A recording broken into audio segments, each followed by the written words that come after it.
next practical is sedimentation method for fecal examination. Sedimentation method also depends upon specific gravity. जिस तरह हमने पहले जिक्र किया फ्लोटेशन मेथड का, इसी तरह सेडिमेंटेशन मेथड भी स्पेसिफिक ग्रेविटी पे डिपेंड करता है।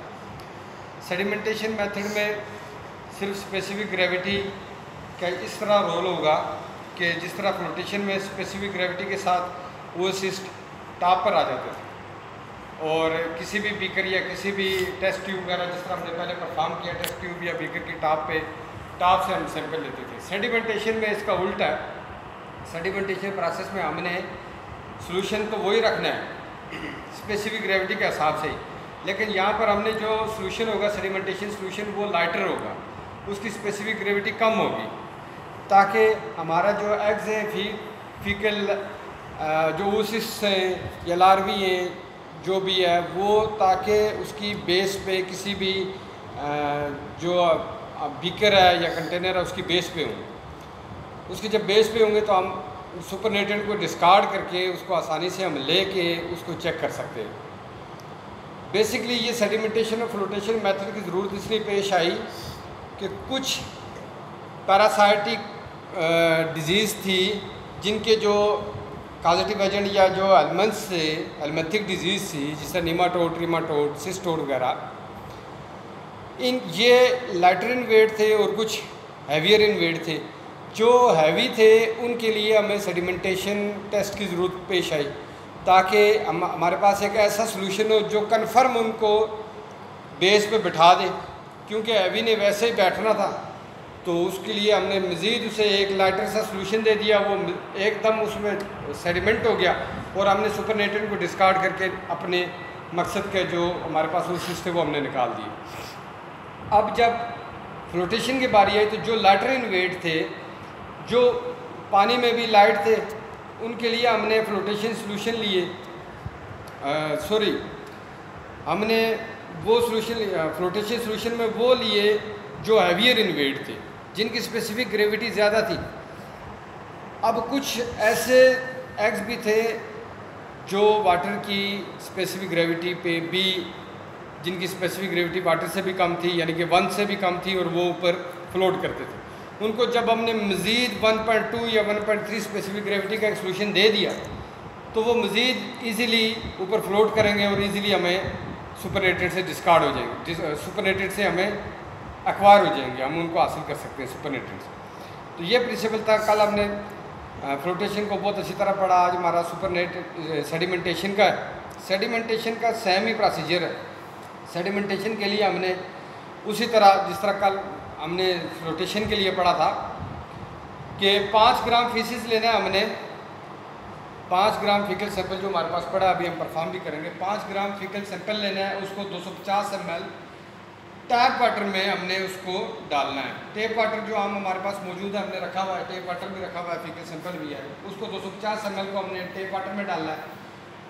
250 ml टेप वाटर में 5 ग्राम फीसिस डालना है। उसके बाद हमने इसको रख देना है और इसको पहले एक सीव से जो हमारे पास मौजूद है, सीव से हमने इसको छानना है और उसके बाद फिल्ट्रेट करना है और उसके बाद उस फिल्ट्रेट को छोड़ देना है और उसको कम से कम हमने 20 से 25 मिनट के लिए उसको हमने सेटल डाउन होने देना है। जब वो सेटल हो गया उसके बाद हमने इसका सुपरनेटेंट डिस्कार्ड कर देना है और जो सेडिमेंट है वहाँ से हमने सैंपल लेके उसको नेक्स्ट करना है। अब इसमें भी हमारे पास सेंट्रीफ्यूगल सेडिमेंटेशन भी है और सिंपल सेडिमेंटेशन भी है। जो सिंपल सेडिमेंटेशन है उसके लिए हमारे पास ये फीकल सैंपल मौजूद है। फीकल सैंपल को हमने इसको 5 ग्राम हमने वेट करना है। फिर ये टैप वाटर है, उसके बाद यहाँ पर ग्रेजुएटेड सिलेंडर मौजूद है जिसके साथ हमने 250 ml वाटर, टैप वाटर को किसी बीकर में डालना सब कुछ। अब हमारे पास सबसे पहले हमने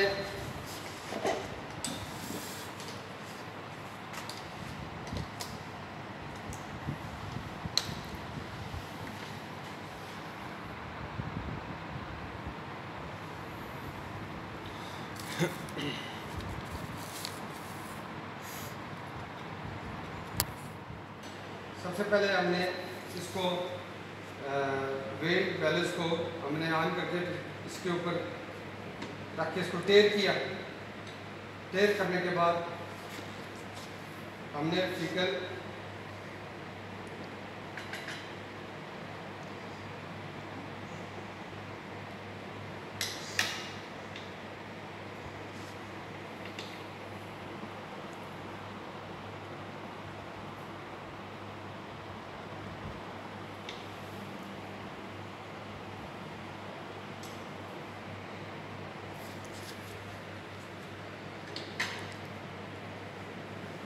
सिंपल हमने 5 ग्राम मेजर किया और फिर इसको हमने ग्रेजुएटरी स्टेटर में इसमें 250 ml हमने पानी मेजर करना है।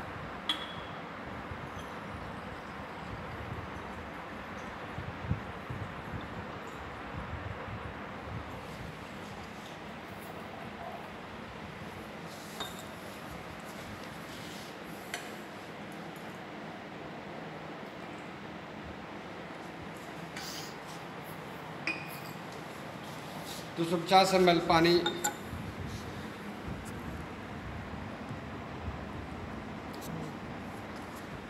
ये बिल्कुल एग्जैक्ट 250 ml मेजर है नज़र। इसमें हमने 5 ग्राम फीसेस डाल दिया।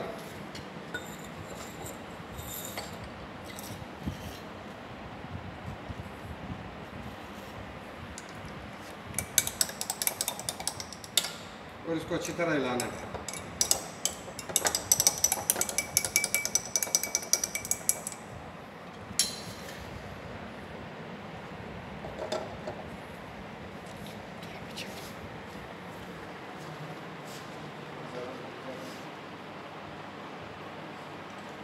इसको अच्छी तरह हिला के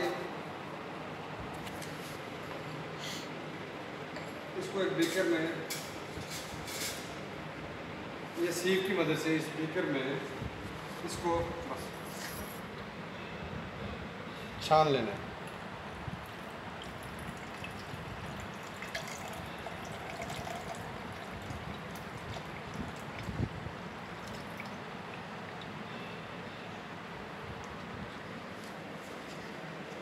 उसके बाद जो इसका बाकी सब मटेरियल है इसको डिस्कार्ड कर लेना है।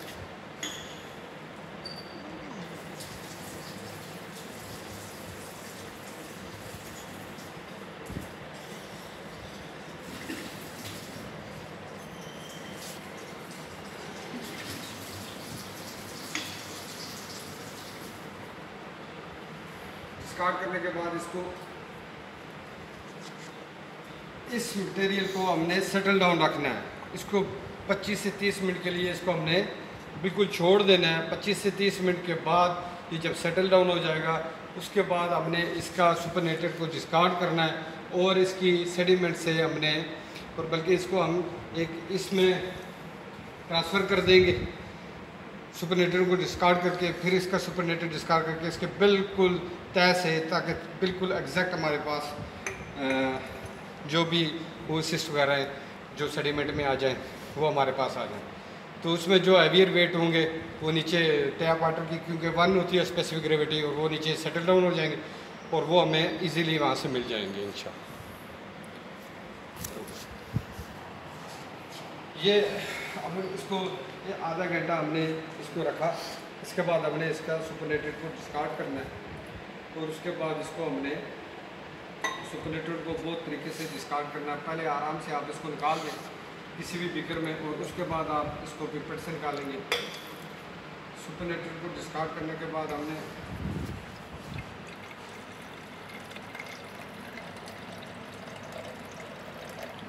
जो बचेगा इसको हमने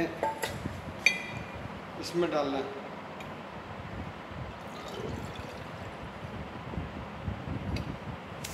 इसमें डालने के बाद इसको छोड़ देना है। इसको फिर हमने सेटल डाउन होने देना है। सेटल डाउन होने के बाद इसका सुपरनेटेड को हमने पेपर से यहाँ तक डिस्कार्ड करना है और जो नीचे बचेगा वहाँ से हमने एक ड्रॉप लेके माइक्रोस्कोप के नीचे सर्व करें। इसको हमने अभी फिर छोड़ देना। अच्छा, ये हमारे पास सेटलमेंट के बाद हमने पिपेट के साथ इसको रिमूव किया और ये थोड़ा सा आपको अगर नज़र आ रहा हो थोड़ा सा सेडिमेंट बचा है, और इस सेडिमेंट में आपको नज़र आ रहे हैं थोड़ा सा हमारे पास डेब्रिस भी है, लेकिन इससे हमारे पास आ जाएगी। अब इसको इस सेडिमेंट से हमने उठाना है।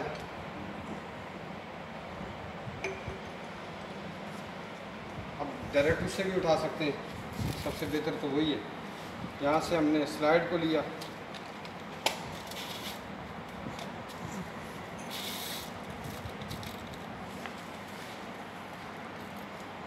इस स्लाइड को साफ़ किया,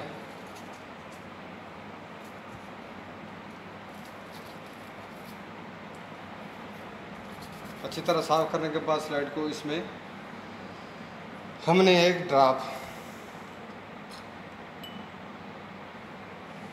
सिर्फ एक ड्रॉप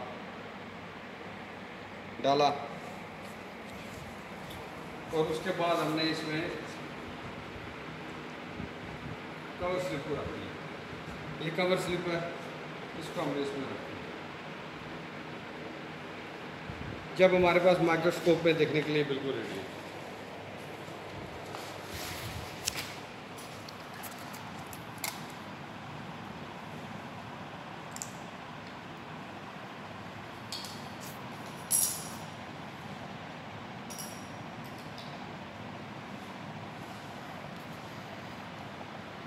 माइक्रोस्कोप को सेट करना है।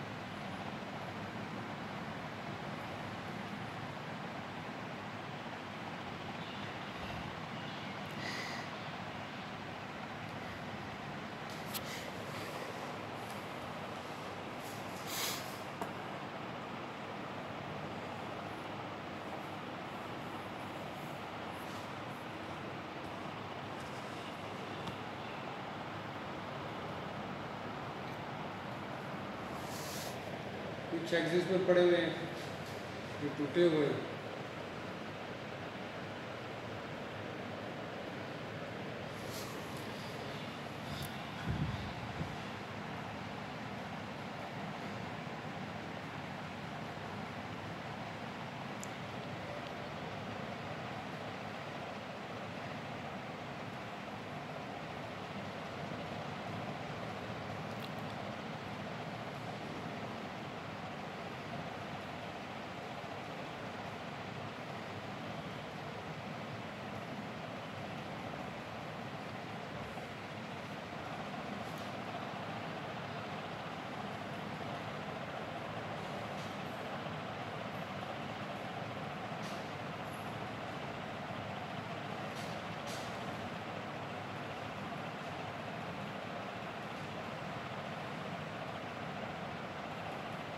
इसमें कुछ एक नज़र आ रहे हैं,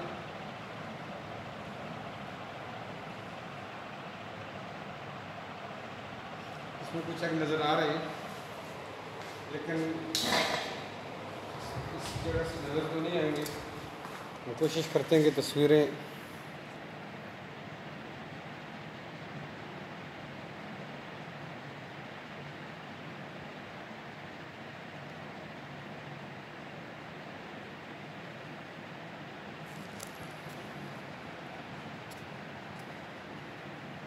ऊपर से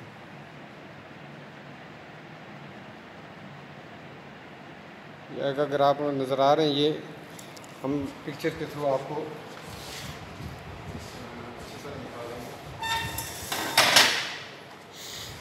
इसके बाद हमारे पास सेंट्रीफ्यूगल सेडिमेंटेशन है। सेंट्रीफ्यूगल सेडिमेंटेशन के लिए हमारे पास जो सेडिमेंट सॉल्यूशन है, सेंट्रीफ्यूग ट्यूब में हमने सेडिमेंट सॉल्यूशन को डालना। ये सेंट्रीफ्यूगल, ये हमारे पास इनको वॉश करना है अच्छी तरह।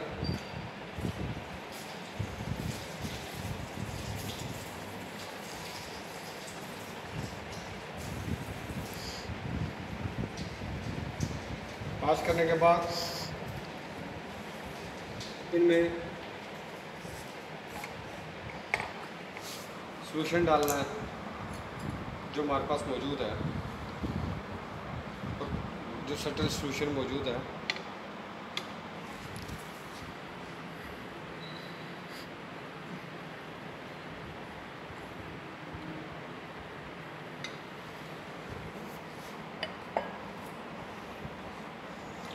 उसको उसमें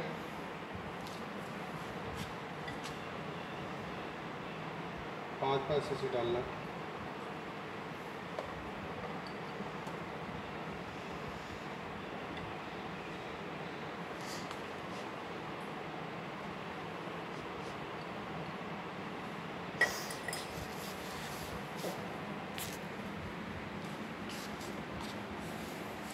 पाँच cc ये डाल के इस सॉल्यूशन को यहाँ 5 cc तक, उसके बाद हमने इसको सेंट्रीफ्यूज करना है।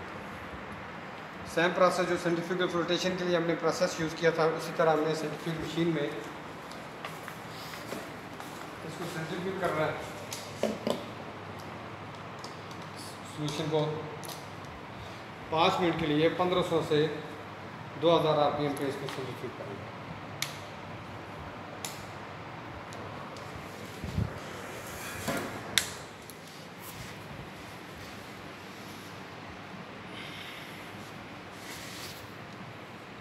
यहाँ पर 1500 RPM पे, या RPM मल्टीप्लाई बाय 100 या 15 मल्टीप्लाई बाय 100 या 1500 RPM पे, 1500 RPM पे 5 मिनट के लिए हमने इसको सेंट्रीफ्यूज करना है। इसको एक दूसरे के बराबर रखेंगे और इसको बंद करके हम इसको स्टार्ट कर देंगे। ये अभी स्टार्ट होकर घूम रही है, अगर आपको नज़र आए, और ये यहाँ पे 15 पे पहुँच चुका है। और आस्ता आस्ता ये 5 मिनट का टाइम लगेगा।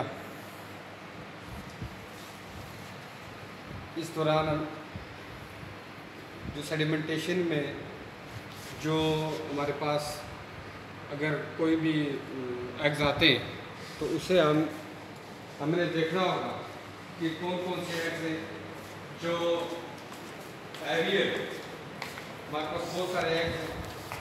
तो फिर हमें हैवी एग्स की जिस टाइम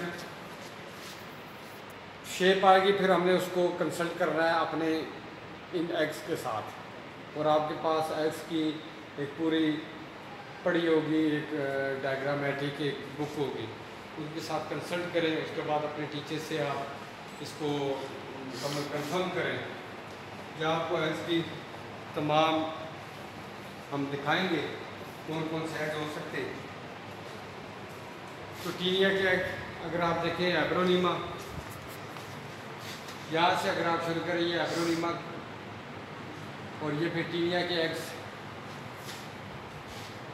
इस एग्स पे, ये अगर एग्स आप देखें टीनिया के, टीनिया सजिनेटा के एग्स, इन्फेक्शियस एग्स। उसके बाद ये लाइफ साइकिल है, ये इमीरिया, इमीरिया के एग्स आपके सामने शाइजान स्टेज पे देख सकते हैं आप, ट्रोफोजाइड पे, और सबसे ऊपर अनस्पोरुलेटेड ओसिस्ट और स्पोरुलेटेड ओसिस्ट। अगर आप उस पर लगाएं तो स्पोरुलेटेड ओसिस्ट को अगर आप देखें तो इसके अंदर मज़ीद 4 जो है ना स्पोरोजाइट होंगे।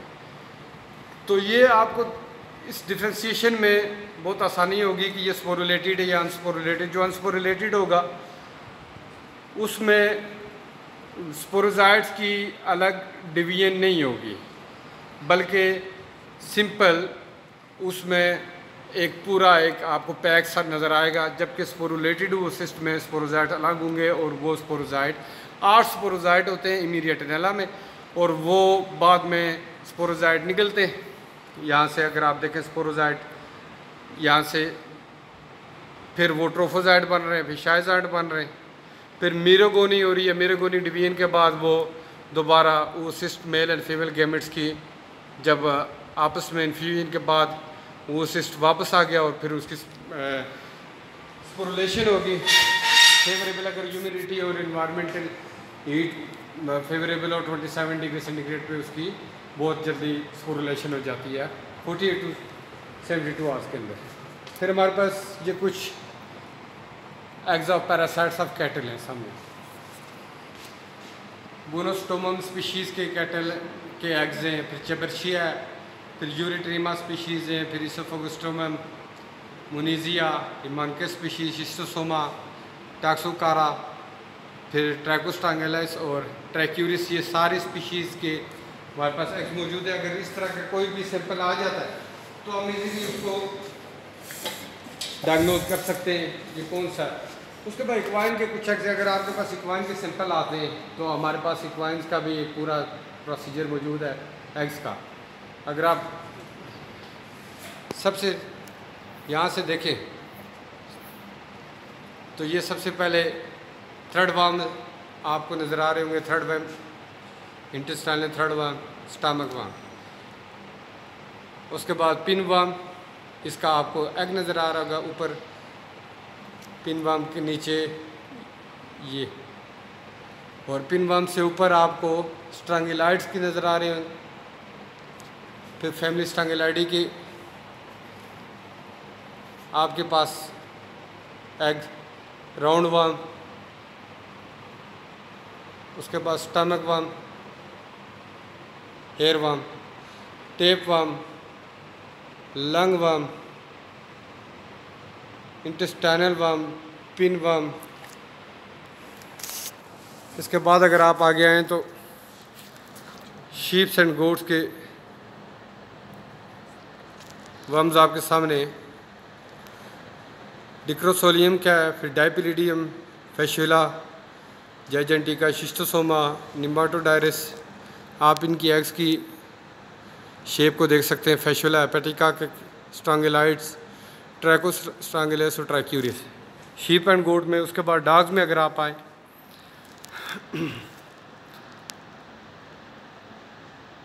कैपिलेरिया सबसे ऊपर है, फिर साथ में एस्कैरिड है, विप वार्म ऐसे नज़र आए। टेप वार्म को देख सकते हैं आप, उसका एग कैसा है। प्रोटोजोआन का आप एग देख सकते हैं, ब्लैडर वार्म। उसके अलावा फिर टेप वार्म का एग देख सकते हैं, टेप वार्म और निमाटोड का एग। इसके बाद अगर आप देखें कैटल का, वो उसी तरह बोनोस्टोमम, निमाटोडायरस नीचे आए और टीनिया। फिर ऊपर देखें तो कॉक्सीडिया, ओएसोफेगोस्टोमम, फैशुला, हेपेटिका, वो से देखें, पैराम्फिस्टोमम और ट्रैक्यूरिस के एग्स। ये कुछ एग्स हैं जो हमें फीकल अकाउंट में, डायग्नोसिस में हमारे लिए बहुत हेल्पफुल ये चार्ट हैं। और हमारा टाइम इसका हो गया, इसको हमने स्टॉप कर दिया।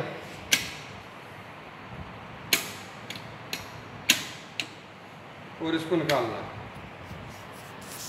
इसको निकालने के बाद हमने इसके सुपरनेटेंट को डिस्कार्ड करना है, जो ऊपर वाली लेयर है उसको डिस्कार्ड करना है, इसको वापस बंद कर देना है। और इसको सुपरनेटेंट को हमने डिस्कार्ड करके हमने सेडिमेंट से एक ड्रॉप लेके माइक्रोस्कोपिक स्लाइड पे रखना है उसी तरीके से, और नेक्स्ट प्रोसीड करना है।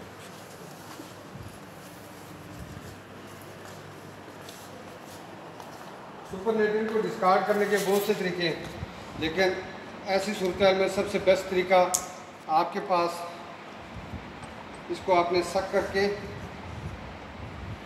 पास्टर पिपट से या जिस भी पिपट से आपने इसको निकालना है, सुपरनेटेंट को, और डिस्कार्ड करना है।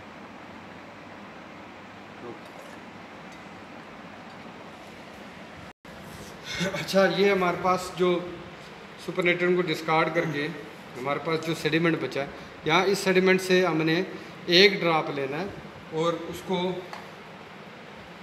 हमने उसी तरह माइक्रोस्कोपिक स्लाइड पे रखना है और उसको फर्दर चेक करना है। ड्रॉप को इसको हमने स्लाइड को साफ किया, स्लाइड पे एक ड्रॉप को रखा,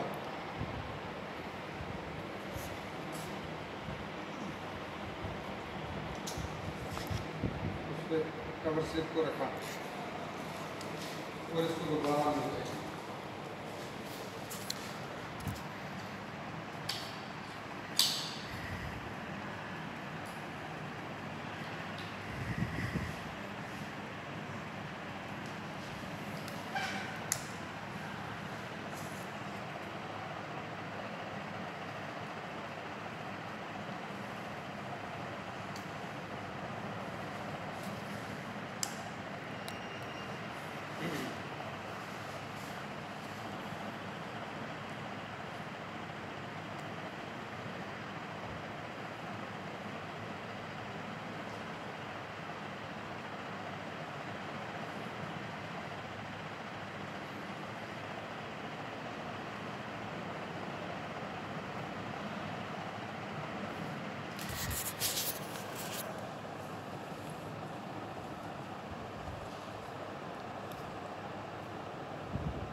इसमें बहुत सारे एग नज़र आ रहे हैं। कोशिश करते हैं कि अगर हम आपको एग दिखा सकें।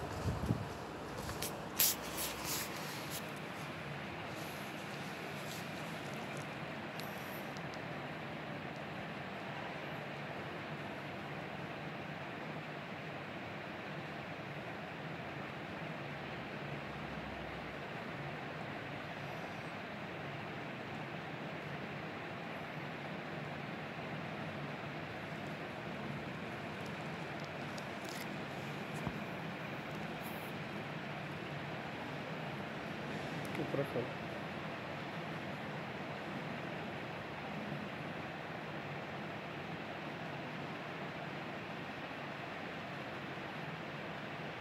बिल्कुल ऊपर बहुत सारे एग नज़र आ रहे हैं।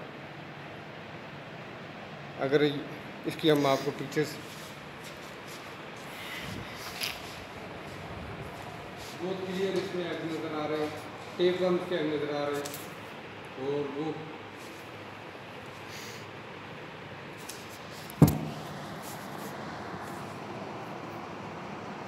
तकरीबन इसमें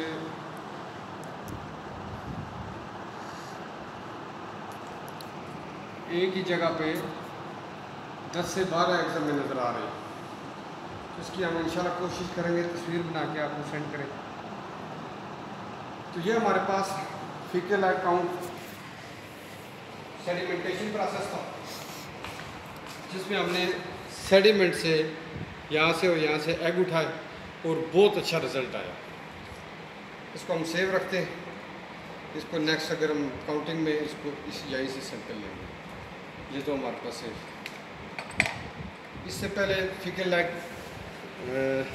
हमारे पास तकरीबन फीकल एग काउंट के सारे एक्सपेरिमेंट्स हो गए, रोटेशन, सेडिमेंटेशन, डायरेक्ट, इनडायरेक्ट। और इसके बाद हमारे नेक्स्ट जो हमारे पास एक्सपेरिमेंट्स हैं वो ब्लड, यूरिन और स्पूटम के, जो हमारे साथ इस दफ़ा हमारे कोर्स में शामिल है।